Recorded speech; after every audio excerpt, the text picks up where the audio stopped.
Friends, आज हम जियो financial service limited की बात करेंगे। यह कंपनी पहले Reliance strategic investment private limited के नाम से जुलाई 1999 में स्थापित हुई थी, जो कि बाद में जुलाई 23 में जियो फाइनेंशियल सर्विस लिमिटेड के नाम से NBFC के रूप में चेंज की गई है। इस कंपनी में देखा जाए तो इनकी सब्सिडरीज कंपनी है Jio finance limited, Jio insurance broking limited and Jio payment solution, और joint ventures Jio payment limited के नाम से ये मार्केट में काम करेंगी, जिनका ये जॉइंट वेंचर्स है जियो फाइनेंशियल सर्विस लिमिटेड। वहीं इनके मार्केट कैप की बात करें तो इनका मार्केट कैप 2,12,168 करोड़ रुपए का है। स्टॉक का करंट प्राइस इस समय 334 रुपये पे चल रहा है। स्टॉक ने 203 रुपये का लो और 347 रुपये का हाई लगाया है। स्टॉक के पी की बात करें तो स्टॉक 8,439 के पी पे ट्रेड कर रहा है। तो फ्रेंड्स, यहाँ पे हम बता दें कि इसका पी बहुत ही हाई है, और ऐसा हाई पी इसलिए है क्योंकि मार्केट इस शेयर से बहुत ज़्यादा एक्सपेक्ट कर रहा है। जियो का ब्रांड इसके साथ जुड़ा हुआ है, तो मार्केट को लगता है कि ये कंपनी आने वाले 2-4-10 सालों में बहुत अच्छा करने वाली है, इसलिए मार्केट इनको हाई प्रीमियम दे के चल रहा है। इस स्टॉक की फेस वैल्यू 10 है, और रिटर्न ऑन कैपिटल एम्प्लॉयड और रिटर्न ऑन इक्विटी अभी अपडेट नहीं की गई है। वहीं देखें तो कंपनी लगभग डेट फ्री है, और इसके अकाउंट्स में देखा जाए तो इनके अर्निंग में अदर इनकम भी जुड़े हुए हैं। फ्रेंड्स, इनके पीयर्स की बात करें तो इनके पीयर्स में बजाज फाइनेंस है, जिसकी पी 30 की है। वहीं पे जियो फाइनेंस की पी देखी जाए तो 8,439 की है, जबकि इंडस्ट्री इनका मीडियन पी 21 का आता है। तो फ्रेंड्स, मार्केट ने इसे ज़बरदस्त पी दे रखा है, तो देखना होगा कि आने वाले दिनों में क्या ये अपने पी के अकॉर्डिंग काम करता है या नहीं। अगर ये अपने पी के अकॉर्डिंग काम नहीं कर पाया तो इसमें ज़बरदस्त करेक्शन होगा, क्योंकि बजाज फाइनेंस NBFC का एक पुराना खिलाड़ी है जिसका पी 30 है। वहीं जियो फाइनेंशियल एक नए प्लेयर के रूप में मार्केट में आया है, जो कि ज़बरदस्त पी लिए हुए है। अगर ये अच्छा नहीं कर पाया आने वाले कुछ सालों में तो स्टॉक में ज़बरदस्त करेक्शन संभव है। तो देखा जाए तो पी के हिसाब से ये स्टॉक काफ़ी रिस्की बना हुआ है। तो फ्रेंड्स, इस स्तर पे मैं यहाँ आपको किसी तरह की इन्वेस्टमेंट अपॉर्चुनिटी नहीं देख रहा हूँ, न ही मैं आपको कोई एडवाइस दूंगा कि आप इस पी पे अभी यहाँ पे इन्वेस्ट करें। वहीं इनके सेल्स की बात करें तो सितंबर में 608 करोड़ रुपए का सेल्स था, जो कि डिक्लाइन होकर 414 रुपये पे आ गया है। इनके सेल्स डिक्लाइन हुए हैं, फिर भी शेयर का भाव तेजी से इंक्रीज हो रहा है। वहीं एक्सपेंस को देखें तो 66 करोड़ का एक्सपेंस 94 करोड़ रुपए का हो चुका है, यानी सेल्स डिक्लाइन हुआ है, जबकि इनके खर्चे इंक्रीज हुए हैं। ऑपरेटिंग प्रॉफिट की बात करें तो 542 करोड़ का ऑपरेटिंग प्रॉफिट घट के 320 करोड़ रुपए हो चुका है, जो कि कंपनी के लिए नेगेटिव ही माना जाएगा।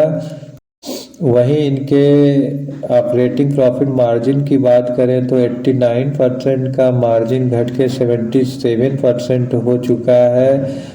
नेट प्रॉफिट को देखा जाए तो यह भी डिक्लाइन हुआ है, 668 करोड़ रुपए का नेट प्रॉफिट ये करते थे सितंबर 23 में, जो कि दिसंबर 23 में घट के आधा हो चुका है। यानी सितंबर 23 में इनका 668 करोड़ रुपए का नेट प्रॉफिट था, जो कि दिसंबर 23 में 294 करोड़ रुपए हो चुका है, जबकि स्टॉक प्राइस वहाँ से 50% इंक्रीज कर चुका है, जो कहीं से भी इस प्रॉफिट को जस्टिफाई नहीं करता है। क्योंकि अगर इस प्रॉफिट 50% डाउन हुआ है तो स्टॉक प्राइस भी डाउन होना चाहिए, लेकिन ये उल्टी दिशा में चल रहा है फ्रेंड्स, जो कि स्टॉक को काफ़ी रिस्की बना रहा है। वहीं compound sales growth, profit growth, stock price, CAGR, return on equity की बात करें तो यहाँ पे इनकी जानकारी उपलब्ध नहीं है, क्योंकि स्टॉक को लिस्ट हुए 1 साल से अभी कम समय हुआ है, इसलिए इनकी जानकारी नहीं दी जा सकती।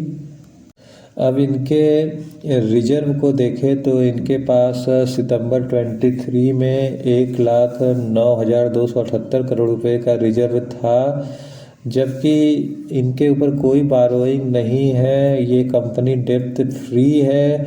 तो मुझे लगता है कि यही कंडीशन इस स्टॉक के पी में उछाल का कारण हो सकती है, क्योंकि जितनी भी NBFC कंपनियां होती हैं उसमें रिजर्व के मुकाबले उनकी बारोइंग कई गुना ज़्यादा होती है, जबकि यहाँ पे देखा जाए तो बारोइंग कुछ भी नहीं है और रिजर्व बहुत ज़बरदस्त कंपनी का है।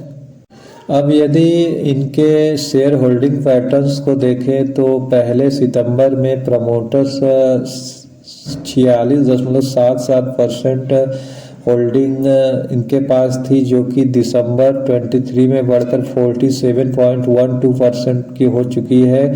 यानी प्रमोटर्स अपनी कंपनी में लगातार विश्वास जता रहे हैं, जो कि कंपनी के लिए अच्छा माना जाएगा। वहीं FIs की होल्डिंग देखी जाए तो सितंबर 23 में 21.58% होती थी, जो कि दिसंबर 23 में घटकर 19.83% हो चुकी है।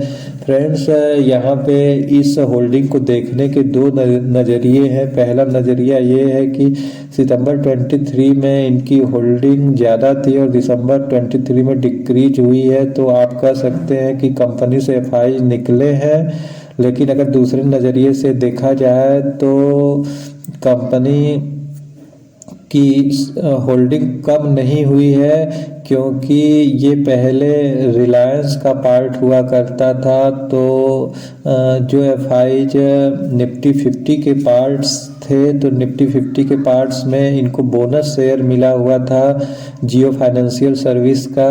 तो अगर निफ्टी 50 का कोई इंडेक्स, कोई FI पार्ट है, तो अगर उसे जियो फाइनेंशियल सर्विस का बोनस मिला हुआ है तो वो उसे रख नहीं सकता, उसे मार्केट में उसे उस होल्डिंग को बेचना पड़ेगा। क्योंकि अगर उपभोक्ता इंडेक्स में पैसा लगा रहा है तो उसका पैसा इंडेक्स में ही लगना होगा। तो उन्होंने जो उनके पास बोनस शेयर मिले थे, उन्होंने उसकी बिकवाली की, जिससे उनकी होल्डिंग कम हुई है। वहीं DIs की होल्डिंग देखी जाए तो 13.64% से घट के 12.99% की रह गई है।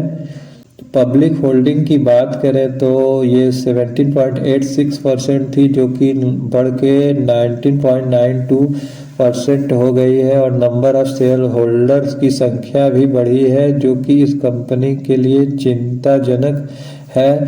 तो फ्रेंड्स, ओवरऑल कंक्लूजन देखा जाए तो ये कंपनी इस समय काफ़ी महंगी हो चुकी है। अगर आप इस प्राइस पे इन्वेस्टमेंट अपॉर्चुनिटी लगाते हैं तो काफ़ी रिस्की होगा। तो फ्रेंड्स, कंपनी में इन्वेस्टमेंट करने से पहले आपको अपने फाइनेंशियल एडवाइज़र से एक बार ज़रूर सी बात कर लेनी चाहिए, क्योंकि शेयर मार्केट जोखिमों के अधीन होता है। इसमें किसी भी इन्वेस्टमेंट से पहले आप अपने फाइनेंशियल एडवाइज़र से बात करें। यह वीडियो केवल एजुकेशनल पर्पस से बनाया गया है, किसी भी लॉस और प्रॉफिट के लिए चैनल जिम्मेदार नहीं होगा।